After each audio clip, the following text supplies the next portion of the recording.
Hoy tendremos como invitada especial a Gladys Granados. Ella es cofundadora del colectivo Aquí y Ahora. Gladys lleva 19 años acompañando a familias a enfrentar el sufrimiento que la vida les trae. Aprenderemos de su fortaleza tras duros golpes en su vida. Gladys es un ser humano invaluable que entregó su propia vida para ayudar a los demás. El sufrimiento en Vivir con Sentido.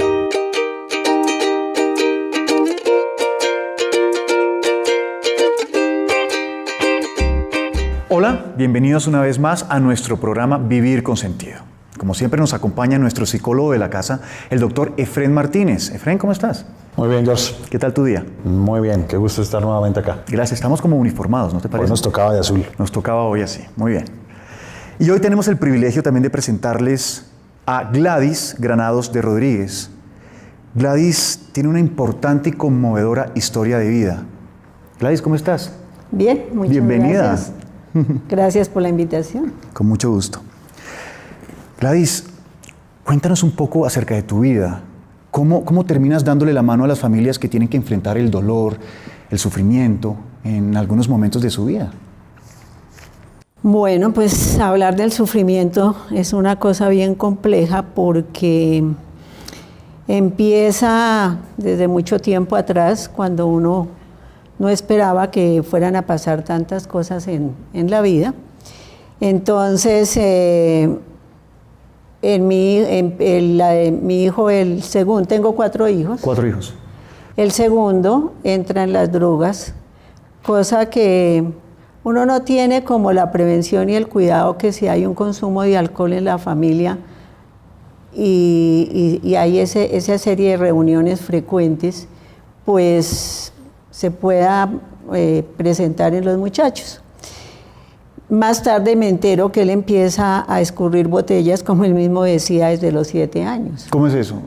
¿De los 7 años empezaba a tomar alcohol? Sí, él lo supe después cuando él me contaba que cuando las reuniones se acababan, él bajaba a la sala, buscaba las botellas y esos poquitos que quedaban se los tomaba, pero pues yo no me daba cuenta. Entonces, él sale luego muy joven de un colegio muy bueno de Bogotá y entra a la universidad y ahí empieza un consumo de marihuana que yo empiezo a percibir, pero no lo quiero aceptar. Entonces me doy cuenta por sus comportamientos, por el olor, que muy jocosamente cuando entraba al cuarto y le decía ¿a qué huele? Me decía, no mami, es que nosotros vivíamos al frente de un bosque.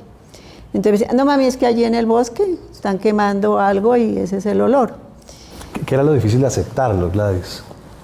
Pues que el hijo se metiera en las drogas, era algo para lo que yo no estaba preparada. Me parecía que a mí no me podía pasar, sencillamente a mí no, porque yo me consideraba una mamá entregada, pendiente de ellos, siempre estuve con ellos.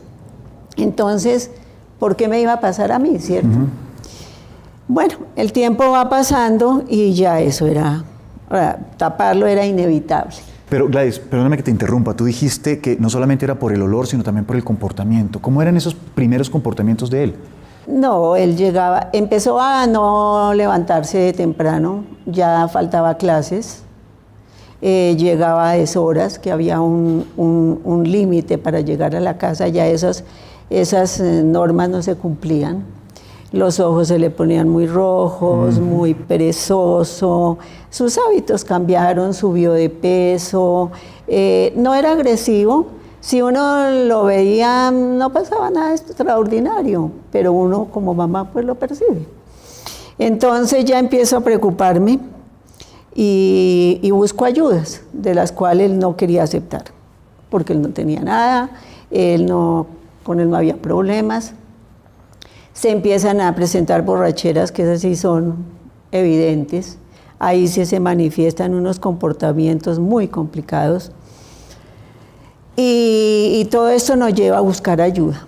Busco ayuda en muchas partes, pero como va obligado, como que no se dan, resulta volviendo a repetir sus mismas conductas, volviendo a tener sus consumos y no se dan las cosas. Ya después las cosas llegan a tal punto que yo voy donde un psiquiatra que me dice que lo eche de la casa. Entonces yo le digo, doctor, ¿usted sabe a quién le está diciendo eso? Yo soy la mamá. Entonces me dice, no, yo no la voy a obligar, eso es decisión suya. Si quiere, pues téngalo en su casa, no hay ningún problema. Pero a mí me queda la inquietud y yo pues me quedo pensando en lo que me dice este doctor. Y él sigue, él reincide, sigue en las cosas, hace compromisos, compromisos que no se cumplen, mentiras. Bueno, esto empieza una vida de tragedia, porque esto es una tragedia. Hasta tal punto que un día le digo, ¿sabe qué, mijo? Usted es un indigente y vive en un apartamento lujoso, pero es un indigente. Cosa que él después, posteriormente con el tiempo, me dice que eso lo movió. ¿Lo movió? A él lo movió. Él dice que esas palabras lo movieron. Y cuando ya siguen presentándose esas cosas como estrelladas, me llamaban de los bares a decirme que había roto, que había hecho, que se había endeudado. Igual me podía llamar un señor a decirme que tenía los papeles de él y que no los entregaba hasta que le arreglara el carro que le había estrellado. Bueno, una serie de cosas. Además, una irresponsabilidad de uno como papá. ¿Cómo es posible que con una conducta esa le tenía carro al hijo? O sea, hoy digo, uno qué piensa de la vida, ¿no? ¿Por qué pasa tanto tiempo? Porque tú me has contado que prueban psicólogos, psiquiatras, hasta brujos, y hay accidentes y no se toma una decisión fuerte. ¿Qué hace que pase el tiempo? Porque uno en el fondo tiene esa esperanza y cree, uno cree, comete ese gran error de creer.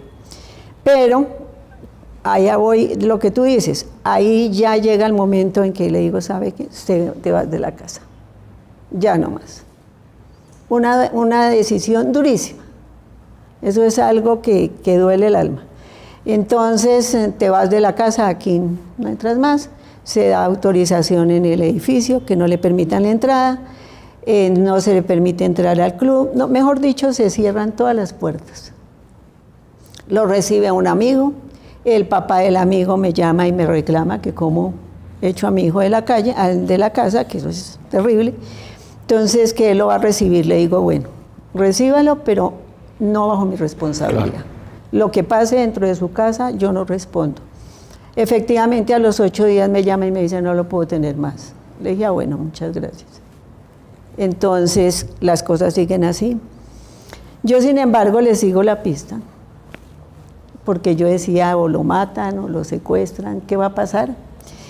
Y el conductor, que era una persona increíble, entonces lo sigue, lo busca, llegó hasta la calle del Cartucho, ya empieza a consumir bazuco, ya las cosas muy graves, llega hasta el punto de un día verlo en Usaquén, tirado en un andén. En Usaquén, sí. Digamos, es un barrio aquí en Bogotá. En un barrio ya, yo iba con mi esposo y el hijo menor en el carro, y yo no le dije a ellos porque mi esposo no resistía a haberlo sacado de la casa. Él toma medidas como ponerle apartamento y cosas que pues yo no permití. Entonces, ver uno a su hijo tirado en la calle, en un andén, eso es bastante complicado. No pudo haber sido nada fácil para ti, Gladys. Eso fue terrible. De todas formas, es importante saber que son decisiones que uno toma en la vida, ¿no? Y renuncias. Claro, que hoy uno las ve y dice, es que era lo que se debía de hacer. Lástima haber perdido tanto tiempo. La vida se está poniendo cada vez más complicada para ti, ¿no, Gladys? Sí, claro, en ese momento, no, ya uno siente que está perdiendo al hijo. Y después de pasar toda esta vida de calle y todo, me entero que él llega hasta la cárcel, porque después él, para sostenerse, vende droga. Bueno, este es un tema que cada vez va tomando mayor dificultad en la vida de Gladys. ¿Y te parece si continuamos después de este corte, Gladys? Claro que sí. Ok, ya volvemos.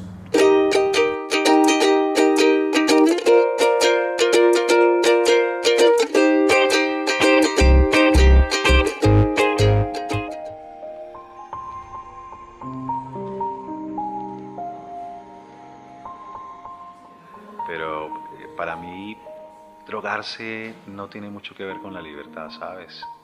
Yo creo que si tú necesitas fumarte un porro para disfrutar una película de cine, ya vendiste la libertad. La libertad es poder hacer o no hacer lo que yo quiera. Que los seres humanos estamos condenados a ser libres y siempre tenemos opciones. ¿Cuál podría ser la solución? Lo que yo les aconsejaría es que le encuentren el sentido de su vida, que encuentren esas razones para ser felices. Para que puedas vivir con plenitud y con libertad. En la medida en que podamos aceptarlo, recuperamos nuestro propio poder. Lo único que tienes que hacer es abrir tu corazón. Y entre todos, hacer cambios y encontrar un sentido de vida. Si creemos que el cambio es posible, lo vamos a lograr.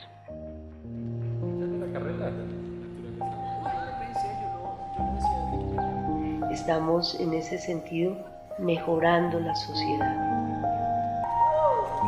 La libertad es poder decir, no vuelvo al infierno.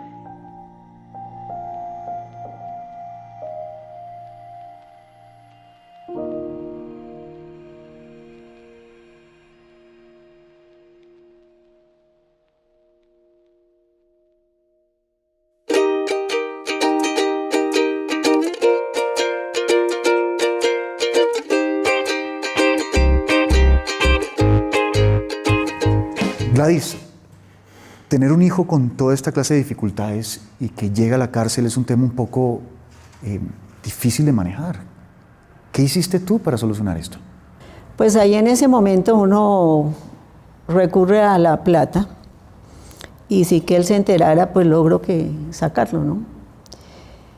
Pero con la idea de que era como la última oportunidad de seguir en la calle, porque pues yo ya, ¿qué más podía hacer? Entonces él llega una noche al apartamento a pedirme ayuda, pero yo no lo dejaba entrar, yo no quería dejarlo entrar porque pues, no, yo ya no creía en él.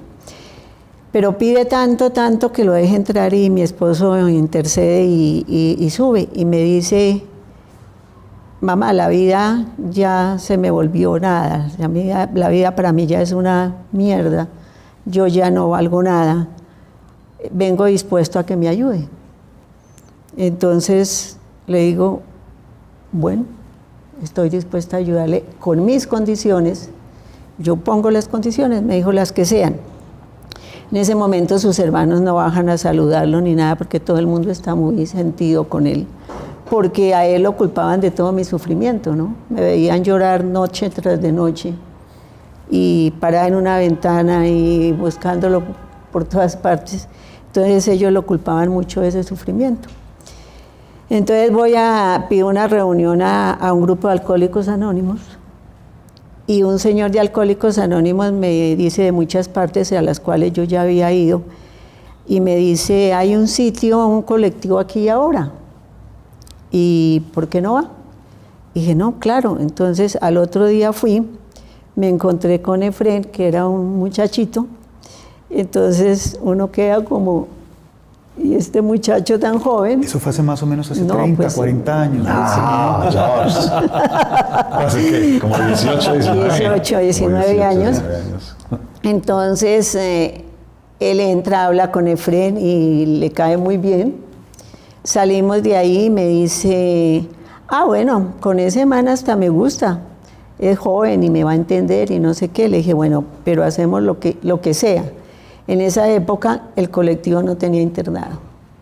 Entonces me toca a mí asumir esa parte del internado, que eso fue un trabajo durísimo, porque Fren hacía el trabajo externo, sí, en la parte externa ya en el día, y a mí me tocaba lo de por la noche, lo de las levantadas, lo de las normas, lo de todo. Fue un trabajo que yo me entregué, lo llevaba, lo traía, hacía todo, absolutamente todo lo que me decía. Era la única forma. Si los papás no se entregan en un proceso de tratamiento, eso no funciona. Claro. Si los papás van y lo dejan allá como si fuera un bulto, como hacen a veces en los colegios, Claro, lo sueltan y dejan que... no funciona. No. Claro, tiene que haber un compromiso total. Es que como es de importante el tema de la familia comprometida ahí, haciendo parte Es del más, proceso. fue una cosa tan bonita que Efrén entendió que si yo llegaba a recogerlo, él me sugería que siguiera. Entonces yo entendía que debería de seguir porque descubrió Efrén que cuando yo entraba, él hablaba más. Cosa pues extraña, claro, porque hablaba cosas supremamente duras para que yo como mamá las oyera, ¿no? Sin embargo, él las decía. Y ahí hizo su proceso, un proceso que salió muy bien, muy bien.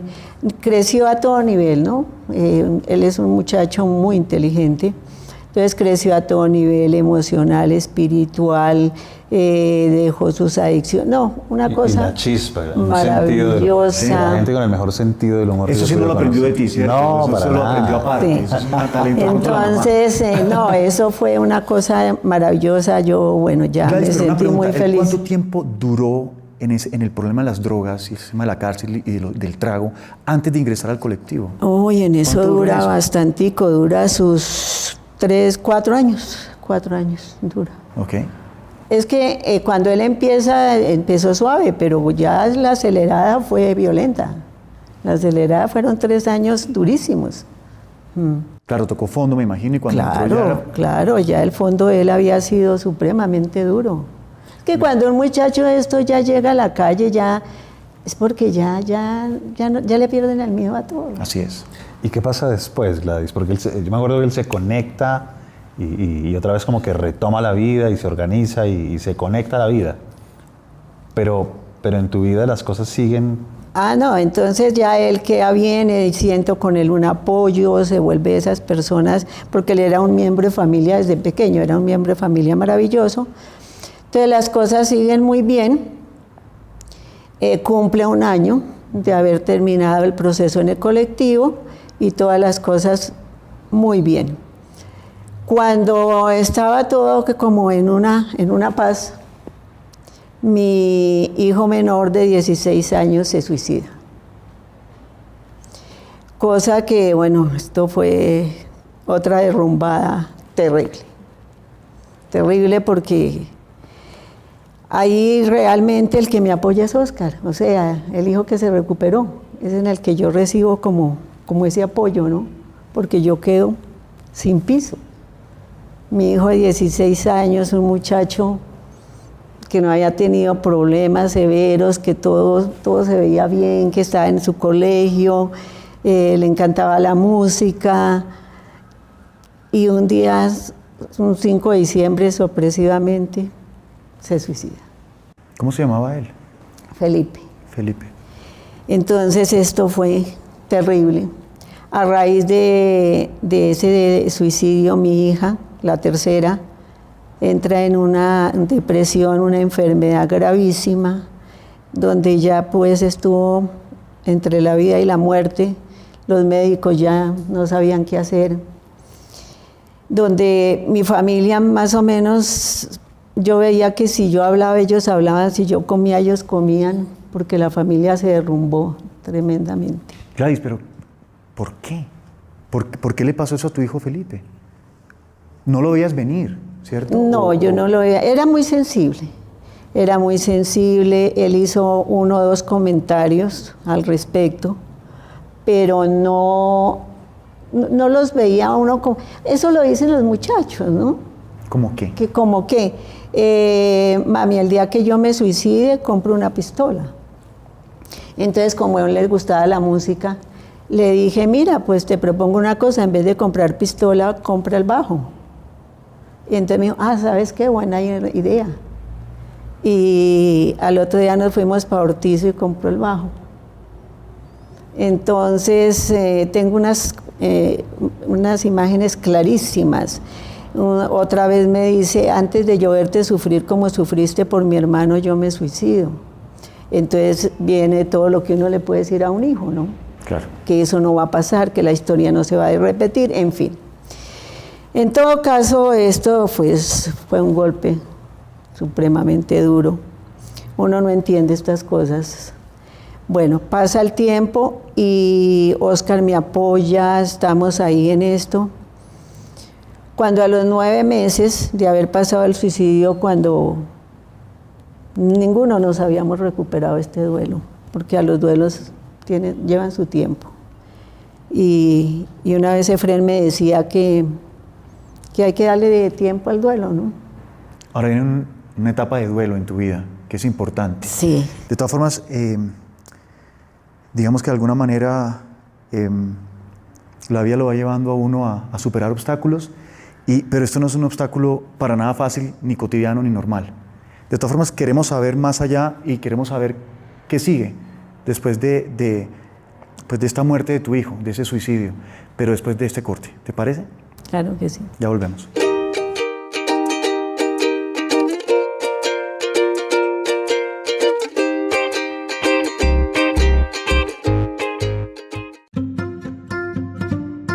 ¿Qué es Te Apoyo? Te Apoyo es una iniciativa que integra digitalmente 2 décadas de trabajo con menores de edad y padres de familia. Pero, ¿qué hace Te Apoyo? Nuestros hijos nos piden un permiso como: mamá, me están invitando a la finca de Juan, todos vamos a ir, ¿me das permiso? Yo soy la única que nunca la dejan salir y muchas veces no sabes cómo responder. Ahí apretamos el estómago, fruncimos el ceño y mentalmente se nos cruzan un montón de pensamientos. Y algunas veces damos por sentado acciones que creemos son obvias y pasamos por alto algunos puntos de la comunicación que pueden ser no tan obvios. Recordemos que somos generaciones diferentes. Entonces, muchas veces sentimos amenazada nuestra autoridad ante los cuestionamientos de nuestros hijos. Y para evitar explicaciones o razones de por qué no daremos un permiso, usamos una frase muy común. Porque yo soy su papá y mientras usted viva en esta casa, hace lo que yo diga. Generando en los jóvenes un sentimiento de rechazo. El problema es que sin darnos cuenta podemos deteriorar la relación con nuestros hijos y los dejamos expuestos a peligros reales como el consumo del alcohol, la sexualidad y drogas en edades tempranas. Durante estas 2 décadas hemos recogido información de los temas más sensibles en la educación de los adolescentes. Así, no daremos por sentado nada obvio, ni dejaremos al sentido común una actividad que es nuestra responsabilidad como padres. Te Apoyo te dará herramientas y el conocimiento necesario para poder tomar una decisión adecuada y dar argumentos a tus hijos del por qué sí o no les vas a dar un permiso. También te vamos a retar para que por medio de tareas logres explorar la vida de tus hijos, darles apoyo y sentido. Que miremos juntos áreas que no se veían antes, ya que por el trabajo y la falta de tiempo, a veces olvidamos revisar. Así, estaremos más en contacto con ellos y fortaleceremos su entorno. Por último, si tienes dudas sobre su sexualidad, cómo poner límites, bullying u otros tantos riesgos a los que están expuestos, podrás consultar directamente a uno de los principales expertos para que te den una respuesta. Y así, seremos padres más seguros y tendremos hijos más felices.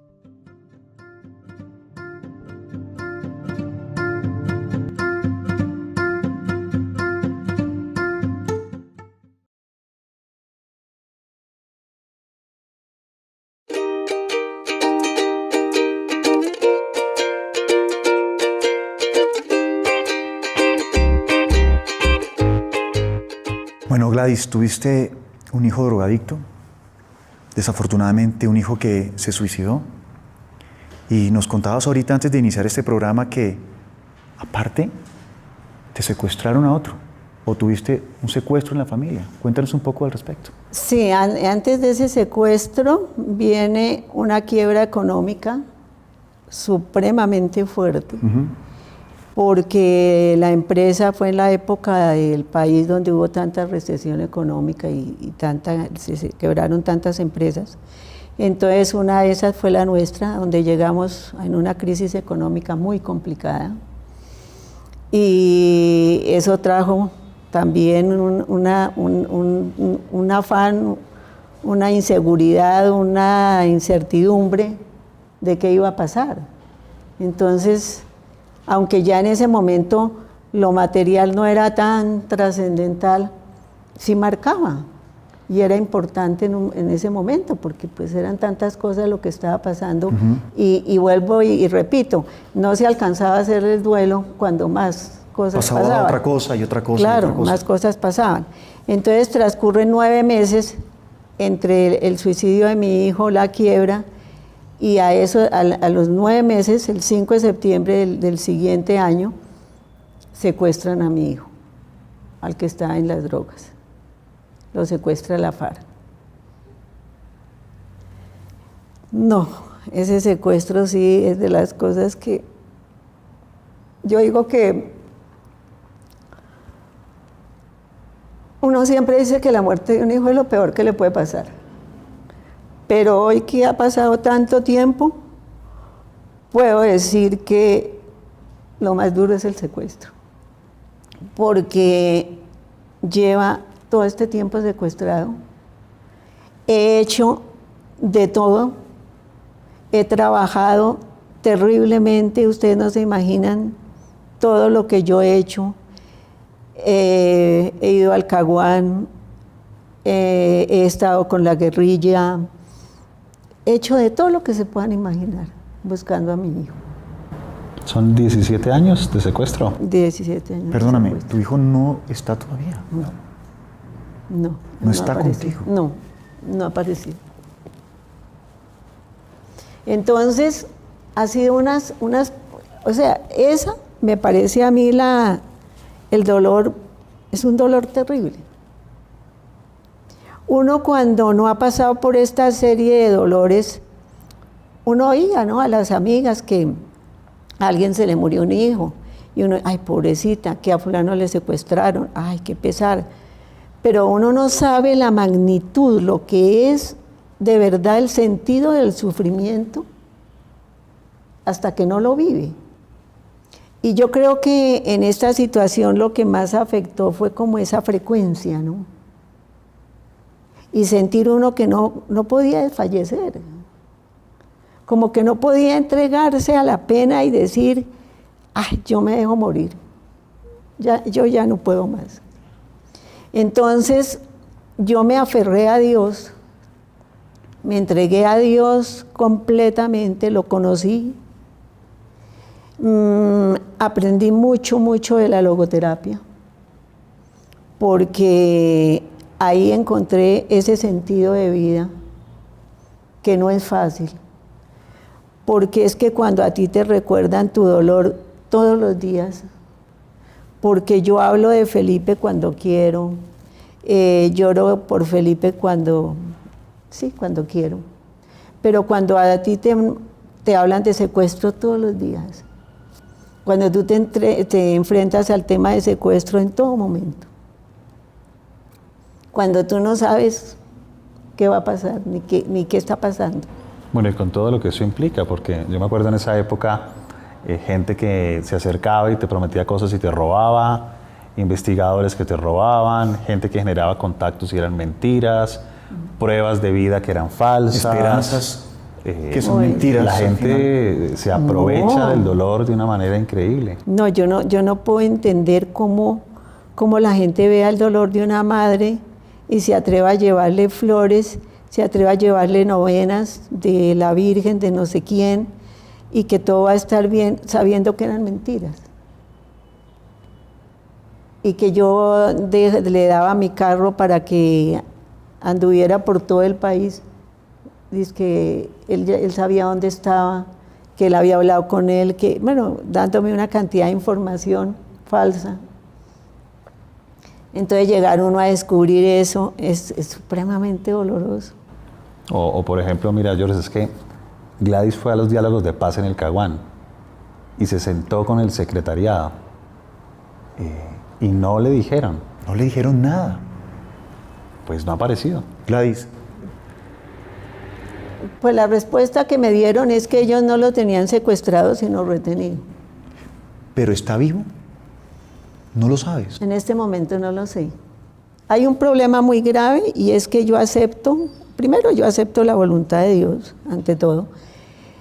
Segundo, yo acepto que con esta cantidad de tiempo pues puede estar muerto, porque ¿por qué no? Pero tengo una situación muy grave y es que yo no lo siento muerto.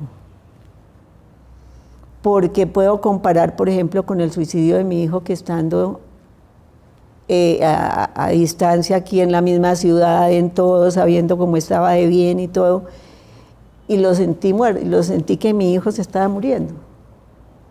Fue una sensación aterradora. Sí, ¿por qué no sentirlo con este hijo que sí es muy factible que pase? O sea, aquí sí es obvio que puede pasar. Claro. Y no he podido. Es que hay realidades que superan la ficción. Yo creo que por eso este programa es un programa que da para otro programa. Porque me parece que podría ser muy útil a todos los televidentes que podamos ahora conversar de cómo el sufrimiento también trae posibilidades de ver cosas que sin su presencia uno no se da cuenta, ¿no?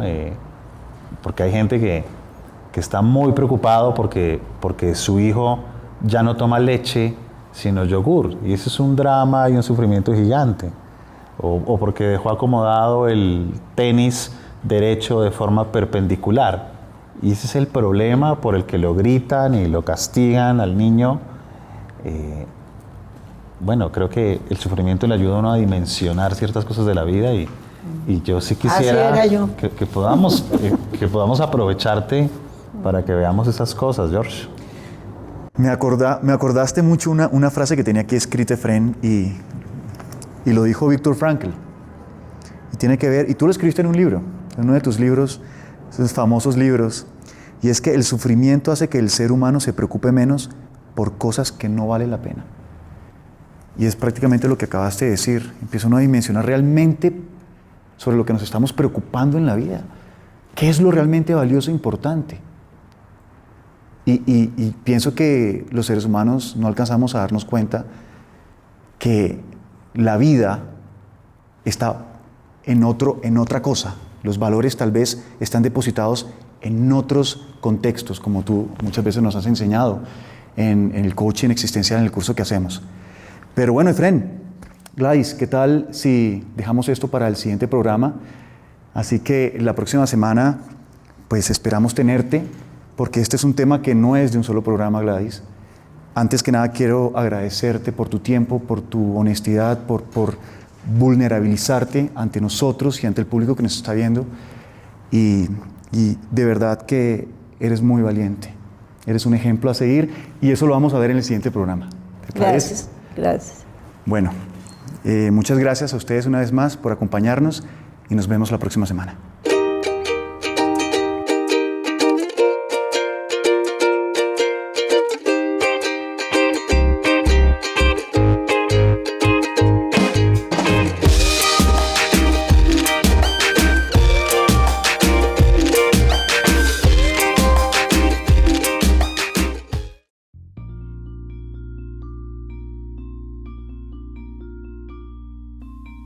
¿Quieres formarte en logoterapia? Estudia con nosotros. Te invitamos a conocer nuestros programas de formación presencial. Maestría en Psicología Clínica Logoterapéutica. Formación en Coaching Existencial.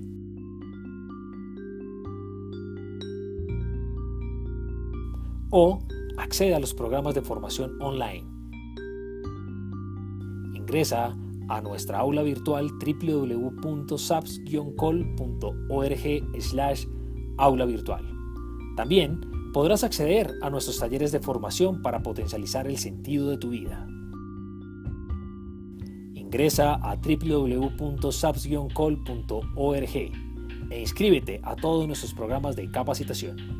SAPS, Sociedad para el Avance de la Psicoterapia Centrada en el Sentido.